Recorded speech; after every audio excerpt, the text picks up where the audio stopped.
नमस्कार मंडळी, आज आपण पाहणार आहोत पिंपळाच्या झाडाचे फायदे म्हणजे आयुर्वेदिक वगैरे त्याचा काय उपयोग होतो ते बघणार आहे। पिंपळाचे झाड हे भारतीय उपखंडातील एक पवित्र आणि अत्यंत शुभ मानले जाणारे झाड आहे, जे वट कुलातील आहे आणि याचे वनस्पतिशास्त्रीय नाव फायकस रिलिजियोसा आहे। या झाडाला भरपूर आयुष्य असते, त्यामुळे याला अक्षय वृक्ष असेही म्हणतात। पिंपळाच्या झाडाला धार्मिक आणि आयुर्वेदिक दृष्ट्या खूप महत्त्व आहे। धार्मिक महत्त्व बघणार आहोत आपण आता। हिंदू धर्मात पिंपळाच्या झाडाला विष्णूचे निवासस्थान मानले जाते। याच्या मुळात विष्णू, खोडात केशव, फांद्यांमध्ये नारायण, पानांमध्ये हरी आणि फळांमध्ये सर्व देवतांचा वास असतो असे मानले जाते, म्हणून पिंपळाची पूजा केली जाते। दैवतांचा वास असल्यामुळे त्याला पिंपळाच्या झाडाची पूजा केली जाते।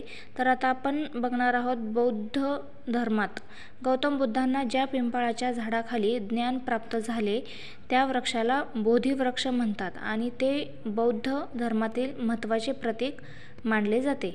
आरोग्य आणि आयुर्वेद तर आपण हे पिंपळाचे आयुर्वेद आणि आरोग्य कशासाठी लागते किंवा कशासाठी त्याचा उपयोग केला जातो ते बघणार आहोत।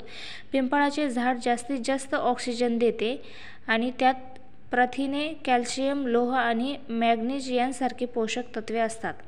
आयुर्वेदानुसार पिंपळाच्या झाडाचे गुणधर्म श्वसनाचे आजार, दातदुखी, सर्दी, खाज आणि नाकातून रक्त येणे यासारख्या समस्यांवर प्रभावी आहेत। पिंपळाच्या पानाच्या आकारांचा वापर पिंपळाच्या पानाच्या अर्काचा वापर जखम भरण्यासाठी आणि त्वचेच्या जळजळीवर केला जातो, तर साल अतिसाराची लक्षणे कमी करण्यास मदत करते। अन्य गुणधर्म काय आहेत ते आपण बघणार आहोत। पिंपळाचे झाड मोरेसी कुलातील आहे आणि ते वडाच्या झाडाप्रमाणे भिंतीवर, खडकांवर किंवा खांबांवरही वाढू शकते। या झाडाला भरपूर सावली मिळते, ज्यामुळे ते पक्ष्यांसाठी घरटे बांधण्यासाठी आणि लोकांना विश्रांतीसाठी एक उत्तम ठिकाण ठरते। तर ही आहे पिंपळाच्या झाडाची माहिती। धार्मिक महत्त्व, आरोग्य आणि आयुर्वेदिक महत्त्व काय आहे, अन्य गुणधर्म काय आहेत, हे या पिंपळाच्या झाडाचा उपयोग सांगितलेला आहे।